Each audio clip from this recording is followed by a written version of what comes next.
সেনাবাহিনী জরুরি অবস্থা জারি করবে কি না করবে এটা নিয়ে খুব আলোচনা হচ্ছে ২-৩ দিন যাবত। তো এর মধ্যে আওয়ামী লীগের পক্ষ থেকেও বিভিন্ন ধরনের কথা বলা হচ্ছে, বা যারা সমন্বয়ক রয়েছে লাল বাহিনী তাদের মধ্যে থেকে বিভিন্ন কথা বলা হচ্ছে। কিন্তু একটা ব্যাপার খুব ইন্টারেস্টিং, যেমন দুদিন আগেই আওয়ামী লীগপন্থী যারা রয়েছে তারা বারবার বললো যে আগামীকাল সকালে কিছু একটা ঘটে যাবে, সেনাপ্রধান কিছু একটা ঘোষণা দেবে, এরকম একটা ব্যাপার।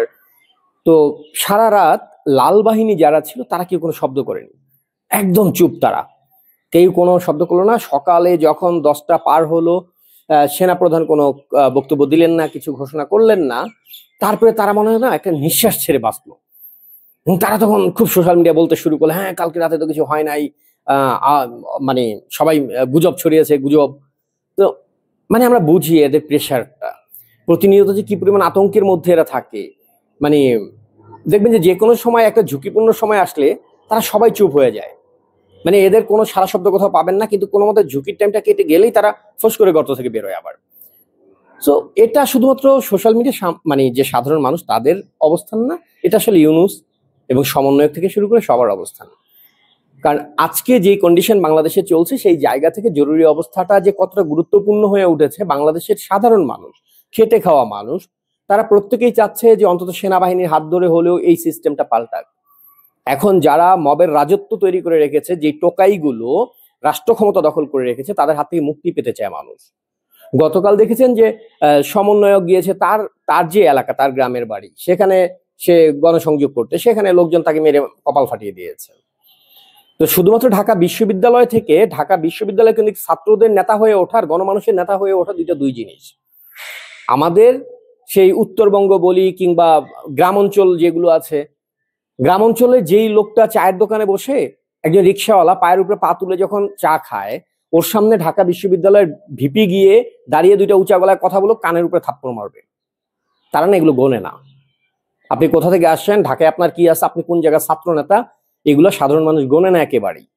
সাধারণ মানুষ গনে হচ্ছে যারা জননেতা, যারা মাটি থেকে উঠে আসা, যাদেরকে মানুষ চেনে, যাদেরকে দীর্ঘদিন পরীক্ষিত, এবং সেটা একমাত্র হওয়া উচিত, মানে হওয়া সম্ভব রাজনীতিবিদ যারা রয়েছে তাদের মাধ্যমে। এইরকম টোকাই, রাষ্ট্র ক্ষমতা দখল করা টোকাইদেরকে কেউ গণমানুষের নেতা হিসেবে কোনোদিন গ্রহণ করবে না। ইউনুস এটা হারে হারে জানে।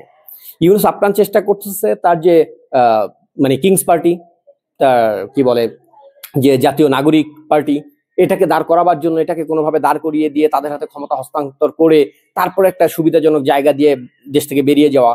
আদতে কাজ হবে না, এত সহজ না বাংলাদেশের রাজনীতিতে মানে জিতে আসা। আর যেইভাবে ইউনুস রাজনীতি মানে নির্বাচন দেবার চেষ্টা করতেছে, যে একদম আমাদের চেয়ারম্যান মেম্বার থেকে শুরু করে সব সেট গুলো আগে জামাত এবং হিজবুত দিয়ে সাজিয়ে তারপরে গিয়ে ওখানে নির্বাচন করবে, পুরোটা তার সেট পুলিশ থাকবে, শিবির নিয়ন্ত্রিত নির্বাচন বুথ থাকবে। এটা হবে না। এটা করবার চেষ্টা একবার 111-এর আগে বিএনপি সরকার করেছিল। বিএনপি সরকার যখন করলো পুরো আন্তর্জাতিক ভাবে, তখন সেনাবাহিনীর উপরে চাপ আসলো যে যদি নির্বাচন এরকম ডিজাইন মতো হয়, তাহলে যেটা হবে যে সেনাবাহিনীর জাতিসংঘে তার যে শান্তিরক্ষা মিশনের যে যুক্ত হবার সুযোগ, সেটা বন্ধ করে দেবে।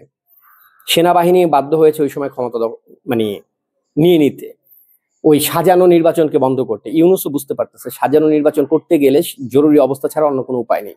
আবার 111 আসবে, আবার সেনা শাসন বাংলাদেশ দেখবে, এবং বাংলাদেশের মানুষ এই মুহূর্তে এটাই প্রত্যাশা করতেছে। কারণ ইউনুস এবং সমন্বয়ক গ্যাংদের কাছ থেকে কোনো রকম সৎ কোনো সিদ্ধান্ত মানুষ প্রত্যাশা করে না। আর জাতিসংঘের মহাসচিব আসলো, এখানে জাতিসংঘের মহাসচিব এসে বলে গেল যে কি বলে যে আরাকান আর্মির সঙ্গে মিটিং করবার জন্য বাংলাদেশ সরকারকে, বাংলাদেশ সরকার একটা নির্বাচিত যদি সরকার হয়ে থাকে, যদি স্বাধীন একটা সরকার হয়ে থাকে, তারা কেন আরেকটা দেশের সন্ত্রাসী গোষ্ঠী, যারা বেসরকারি একটা সশস্ত্র গোষ্ঠী, তাদের সঙ্গে কেন মিটিং করতে বলবে?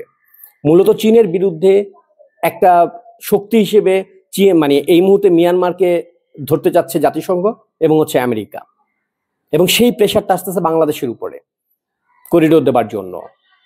তুলসী গাবাটকে বাংলাদেশে মানে যারা এই সমন্বয়ক, রাস্তার টোকাই, যাদেরকে তার বাপ মা ঠিক মতো 3বার নাম না বললে চিনতে পারে নয় কে, ওর মাকে ওর পরিচয় দিতে গেলে 3বার বলতে হয়, গণমানুষ চেনা তো দূরের কথা, সেই টোকাই গুলো তুলসী গ্যাবাটকে মানে তুড়ি মেরে উড়িয়ে দিচ্ছে।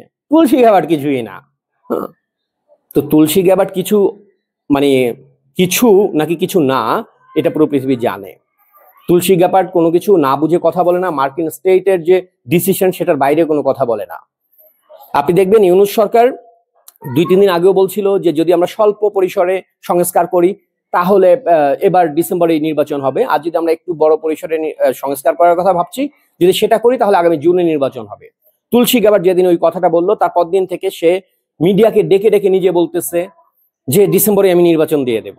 সে বিভিন্ন রাষ্ট্রদূতদের সঙ্গে মিটিং করতেছে, সেখানে সে নিজে আগ বাড়িয়ে বলতেছে আমি ডিসেম্বরে নির্বাচন দিয়ে দেব। জাস্ট কান ধরে ওঠবোস করাটা বাকি আছে ইউনূসের। ওইটা ইন্ডিয়ার সঙ্গে বারবার করতেছে, অলরেডি 2-3 বার কান ধরে মোদির কাছে ক্ষমা চাইছে, 2-3 বার মিটিং করতে চাইছে, মোদি তাকে না করছে। এখনো একটা আবেদন পেন্ডিং পড়ে আছে মোদির দপ্তরে ইউনূসের পক্ষ থেকে। ইউনূস প্রত্যেকটা জায়গায় আসলে কান ধরে উঠবস করতেছে শুধু নিজের মানে রক্ষা করার জন্য নিজেকে, কারণ বুঝতে পারছে টোকাই গ্যাং দিয়ে সম্ভব না। আর সেনাবাহিনীর সঙ্গে সম্পর্কটা যেই পর্যায়ে গেছে, এখান থেকে সেনাবাহিনী যেই শেল্টার দিছে এই টোকাইদেরকে, আজকে সেনাবাহিনী হারে হারে টের পাচ্ছে যে ফকিন্নিদের সাথে চলার মানে মাসুল কিভাবে দিতে হয়। তো এই যাত্রাটাও আর থাকছে না। সেনাবাহিনী এবং টোকাই গোষ্ঠী এখন আর একসঙ্গে মার্চ করবে না। জরুরি অবস্থা ছাড়া বাংলাদেশের হাতে আসলে অন্য কোনো সুযোগ নেই, অন্য কোনো সুযোগ নেই, এটা সবাই জানে। এবং এই যে বারবার কথা উঠতেছে জরুরি অবস্থা নিয়ে, এটা ভীষণ যৌক্তিক। এবং বাংলাদেশের গণমানুষ এই মুহূর্তে একমাত্র আস্থা রাখতেছে সেনাবাহিনীর উপর। তারা জানে এখন সেনাবাহিনী চাইলে এই মুহূর্তে একটা মানে সুস্থ একটা সময় আনতে পারবে, একটা কি বলে যে ভারসাম্যপূর্ণ একটা সমাজ ব্যবস্থার দিকে নিতে পারবে বাংলাদেশকে, এবং একটা সুষ্ঠু নির্বাচনের দিকে নিতে পারবে। একমাত্র সেনাবাহিনীর হাতে সম্ভব। এই টোকাই গ্যাং এবং ইউনূস গ্যাং দিয়ে সম্ভব না সেটা। আর ইউনূসের মাথার উপর যে ছাতিটা ছিল, ছাতি সরে গেছে। ধন্যবাদ।